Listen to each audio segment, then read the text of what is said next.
#YouDefineYou project. She's been featured in People magazine, The Today Show, Cosmopolitan magazine, Good Morning America, and many international news stations. Lauren now owns her own charity, #YouDefineYou, and travels across the country to talk about her personal experience with mental health, but also to create advocacy for mental health programs in public schools. Lauren was just named one of the top 22 most influential women under 22. So I started the YouDefineYou project because I went through my own mental health experience, basically done just with living, and nobody asked me for help, nobody asked me if I needed anything, and so I decided that I was going to be the person that changed that dynamic. I remember having my first anxiety attack in high school, and I had never had an anxiety attack before, and it was very scary. And I remember the resource officer actually said, like, if you don't calm down, I'm gonna have to incarcerate you. And I remember that being like super scary.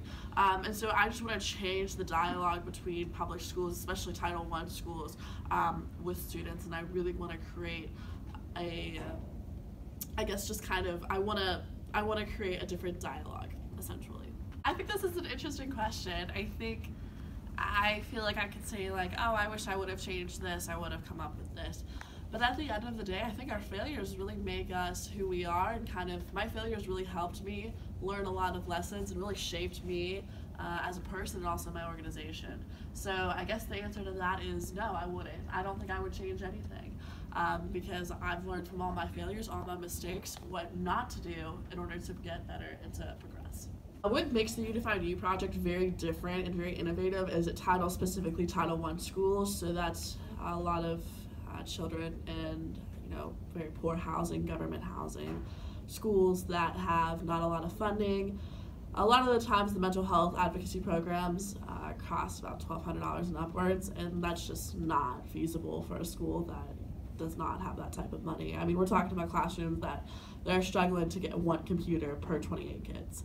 So what my goal is, I go into these Title I schools, I have all of my services, I don't charge anything, and I go in and talk about self-empowerment, and I talk about, what are some ways that we can cope with mental health, what are some skills, what are some resources, so that way I think that it makes it usable for in the future so that these kids can grow up having these resources of that sort. I think what makes my approach different is I'm like the one out there. Like, I show my face and I don't hold back. Like, I am a very, very personal person, and I will go in and I'll talk about my personal experiences, because I think at the end of the day, what is one of the biggest problems in mental health is everyone's scared to kind of admit in society that they have a mental health issue because of the stigma. And so if I go out there and just, say it, I'm not going to hold back. I'm not going to hold back on telling you what's wrong. And so I think that's what makes my approach very innovative. YouDefineYou. I feel like that's like my project name, but it's also like that's the best advice I can give anyone is you define you. No one else defines you. Regardless of your race, gender, sexual orientation, religion, anything like that, you define you. Don't let anyone's words defeat you, because at the end of the day they're just words, and words do hurt, but prove them wrong. So after that, I just felt so defeated. I felt like people weren't taking me seriously. I felt like because I was this young, bubbly girl walking in, like, talking about mental health, people did not think that, like, I was serious or, like, I was going to get my point across effectively.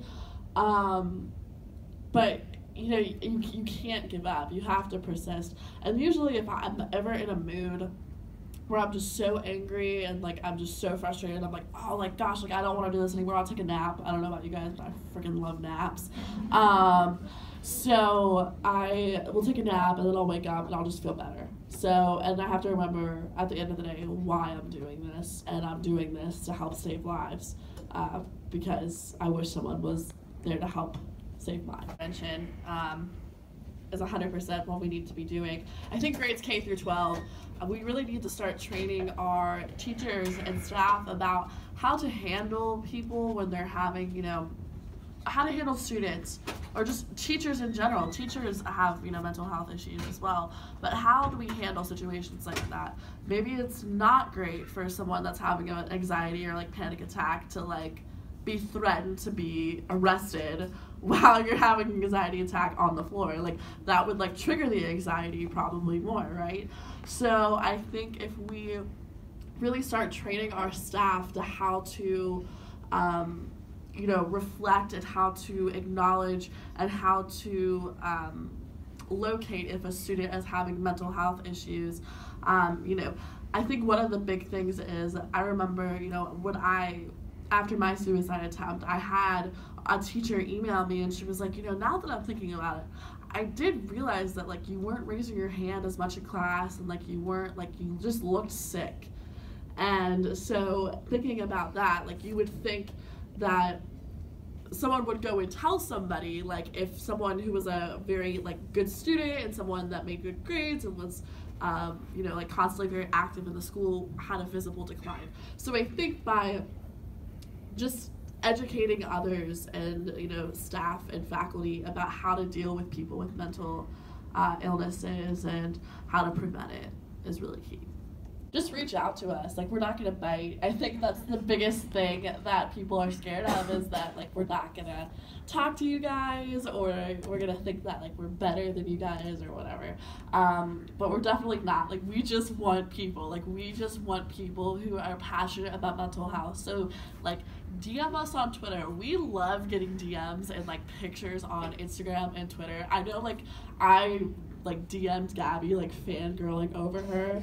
I'm a really poor college student, and I end up paying for a lot of it myself. I apply for grants. We have great, a great startup business company. It's kind of like Shark Tank for VCU, so it's kind of cool. In order to open a nonprofit, by the way, guys, it's $750 just to apply. So it took $750 of my own moolah in order to apply for it. So definitely I'm funding myself right now, and I'm getting a lot of help from other people, but I'm nowhere close to where I need to be, but I'm still happy. So what's next for me is hopefully I'm gonna graduate, but what's really next for me is I really would like to expand this. I really would like to go to more schools. I've been doing a lot of webinars in local Virginia schools recently. I've done a couple of schools in California, but I'd really like to reach out, and I'd really like to tackle kind of the issue with mental health and classism and racism, because there is a lot of that. So just tackling more into that is what's next. So yeah. Generation Xers are not really hip to the whole mental health movement. That's very much of a millennial thing. So ever since they have been becoming, they've been so supportive. They're so supportive of the Unifying You project. And I'm very, very lucky. I have a little sister. She's about 14 years old. Super supportive of everything. My boyfriend Jeremy is sitting here in the front videotaping me. He's super supportive. He comes with me and just does whatever. He's so sweet. So everybody is just so supportive of it now. So definitely it was a turning point. So unfortunately something bad had to really happen. But sometimes it takes just that little thing to turn people around, and I know that my mom has educated her friends about mental health, and so now she's also my partner in crime. She advocates for mental health like I do. So we really are. We constantly are moving, and now the fact is, we eat our lunch within 15 minutes. We inhale our food now, and we don't have time to sit down and have conversations with people. So definitely just putting the phone down and taking time to kind of reflect and practice mindfulness. You're supposed to practice mindfulness 10 minutes a day. So practice mindfulness 10 minutes a day, and just really put that phone down for at least an hour a day. So definitely remember that you're still a human being on this earth, and remember that other people are around you, and interact with them basically.